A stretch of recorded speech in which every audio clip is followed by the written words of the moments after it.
अस्सलाम वालेकुम दोस्तों, अपनी अगली वीडियो के साथ मैं हूं मनसब अली। वीडियो शुरू करने से पहले आपसे रिक्वेस्ट है, प्लीज़ चैनल को सब्सक्राइब कर लें और बेल आइकन को प्रेस कर लें ताकि आने वाली वीडियोस आप तक पहुंच सके। दोस्तों, होता क्या है कि यहाँ पे जब हमारे दोस्तों को, हमारे लोगों को हमने कोई प्रोसेस करना होता है, तो हमें होता क्या है कि हमें मालूमात नहीं होती, जिसकी वजह से काफ़ी ज़्यादा परेशानी का सामना करना पड़ता है। और यही वजह है कि मुख्तलिफ़ लोगों से मुख्तलिफ़ आराय मिलती हैं, और क्योंकि किसी को भी 100% पूरी मालूमात नहीं होती। इस चैनल में मैंने ये शुरू किया है कि इन जनरल मौज़ूआत पे वीडियो बनाने का, ताकि जो मालूमात मेरे पास है और कुछ मज़ीद मालूमात मैं इकट्ठी करके जो है इस वीडियो पे अपलोड किया करूँगा इस चैनल पे, ताकि जो हमारी कम्युनिटी को मसले मसाइल हैं उनको रहनुमाई की जा सके इन वीडियोस की मदद से।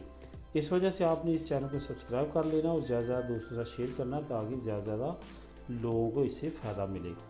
तो आज इस मौजूद में मैं बात करूंगा, जैसे कि लास्ट मैंने वीडियो बनाई थी कि हम किस तरह से रेंट अप्लाई कर सकते हैं अपने घर में, क्योंकि ये कोरोना की वजह से ख़ुसूसन तौर पे, वैसे अमूमन तौर पे हर साल वो अयूदा मिलती है, लेकिन इस साल कुछ ज़्यादा ही लोगों ने अप्लाई करनी शुरू की हुई है, जिसकी वजह से बाज़ औक़ात वेबसाइट भी ब्लॉक होती है। उसके लिए मैंने बताया था कि बार बार आपने ट्राई करनी है, और कुछ लोगों ने रब्ता भी किया है, जिस पे मैं उनको यही कहूँगा कि आप जो है इस पे ज़्यादा से ज़्यादा ट्राई करें, बार बार करें, रात को करें, सुबह के टाइम इंशाल्लाह ताला हल हो जाए। ये जो वीडियो मैं लेके आया हूँ, ये है नेशनलिटी से मतलब बच्चों की नेशनलिटी से मतलब काफ़ी ज़्यादा हमारी कम्युनिटी में कन्फ्यूजन है, और काफ़ी ज़्यादा अजीबोगरीब सवालात और जवाबात उनके मिलते हैं उनको, जिसकी वजह से वो ज़्यादा मसले मसाइल का शिकार हो जाते हैं। देखें दोस्तों, बच्चों की जो नेशनलिटी है, स्पेनिश की आपने अप्लाई करनी, वो आपको पता है कि दो तरह के बच्चों की नेशनलिटी दो कैटेगरीज में चली जाती है। एक तो वो जो पाकिस्तान में पैदा हुए हैं, एक वो जो यहाँ पे पैदा हुए हैं। सबसे पहले तो मैं आपको बात करूँगा जो पाकिस्तान से पैदा होते हैं, जो क्योंकि वो काफ़ी ज़्यादा तादाद में हमारी कम्युनिटी में अभी तक वो लोग हैं जिनके बच्चे पाकिस्तान में पैदा हुए।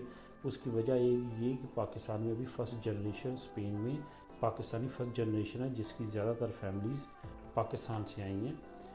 तो मैं बात करूंगा कि जो पाकिस्तान से बच्चे आते हैं, वो सेम उसी प्रोसेस में उनको पासपोर्ट मिलेंगे, नेशनलिटी मिलेगी, जिस प्रोसेस में उनके वालिदैन ने गुजरना है। 10 साल उनको लीगल रहना पड़ेगा स्पेन में, कंटिन्यूसली 10 साल लीगल टाइम गुजारना है, तो उसके बाद वो नेशनलिटी अप्लाई कर सकेंगे।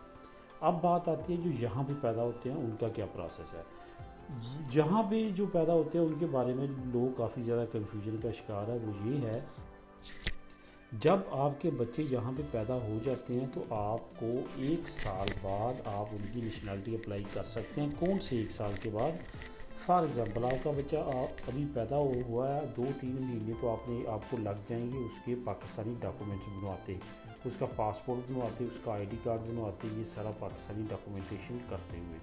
उसके बाद आपने उसका मिनिस्ट्री में अप्लाई करने के बाद जो है वो उसका रेजिडेंस कार्ड यहाँ का स्पेन का लेना है। रेजिडेंस कार्ड पे जो डेट लिखी होगी शुरू होने की तारीख, उस तारीख से लेके अगले साल की उस तारीख तक 1 साल कंप्लीट होता है। उस डेट को आपने देखना है, आपने जो बच्चा पैदा हुआ है उस डेट को नहीं देखना।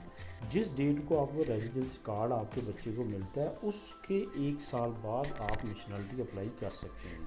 उससे पहले आप कत्ल ना करें। उससे पहले अगर आप करेंगे, आपका टाइम और पैसा ज़ाया होगा, वो केस रिफ्यूज़ हो जाएगा, और वो हो सकता है कि काफ़ी टाइम के बाद आपको जवाब दें, और आपका काफ़ी ज़्यादा टाइम वेस्ट हो। और काफ़ी दोस्तों के साथ ऐसा हुआ है। उसके बाद अगली जो बात है बच्चों की नेशनलिटी से रिलेटेड, वो ये है कि जो बच्चे यहाँ पे पैदा होते हैं, क्योंकि उनका बर्थ सर्टिफिकेट यहाँ का होता है, पाकिस्तान का नहीं होता, उनकी इतनी वेरिफिकेशन नहीं होती, जिसकी वजह से उनका प्रोसेस फास्ट होता है। लेकिन बाज़ औक़ात ये होता है कि जिनके वालिदैन के पास अभी पासपोर्ट नहीं है, वालिद और वालदा के पास पाकिस्तानी पासपोर्ट ही है या गैर मुल्की ही पासपोर्ट है, वो बच्चा इधर पैदा हुआ, उसकी नेशनलिटी आप अप्लाई करते हैं, उस पर थोड़ी सी देर ज़्यादा लग सकती है, क्योंकि उनके वालिदैन के पास नेशनलिटी नहीं है। अगर किसी के वालिदैन के पास ऑलरेडी पासपोर्ट नेशनलिटी है, तो उनके लिए तो इतना ज़्यादा टाइम रिक्वायरमेंट नहीं है, बहुत जल्दी उनको जवाब दे दिया जाता है और उसको पेपर मिल जाते हैं, नेशनलिटी मिल जाती है। तो ये कुछ क्वेश्चन थे जो कि मैंने इस ये वीडियो में जवाब देने की कोशिश किया। अगर आपके जहन में कुछ और क्वेश्चंस, कुछ और सवाल हों तो वो भी आप नीचे कमेंट में कर सकते हैं, मैं उस पर भी वीडियो बनाने की कोशिश करूँगा। आने वाले वक्त में वीडियोस बनाऊँगा जो कि पाकिस्तानी फैमिलीज़ आती हैं, वहाँ से बाज़ बात ये होता है कि उनके वीज़े लग जाते हैं और वो उधर से उनके बच्चों की पैदाइश का वहाँ पे होता है, तो उनके काफ़ी ज़्यादा केसेस ऐसे हैं जो कि बाद में मसले मसाइल होते हैं। उनकी रहनुमाई के लिए भी मैं कोशिश करूँगा कोई ना कोई वीडियो बनाए, क्योंकि उनके भी काफ़ी कमेंट्स आए हैं। जो लास्ट मेरी visa guide, family visa guide videos है, उस पर काफ़ी ज़्यादा कमेंटिंग आई है इस पर भी। तो दोस्तों मिलते हैं अपनी अगली वीडियो में, तब तक के लिए टेक करें। प्लीज़ सब्सक्राइब करें, शेयर करें, बेल आइकन को प्रेस करें ताकि आने वाली वीडियोज़ आप तक पहुँच सकें। Thank you for watching.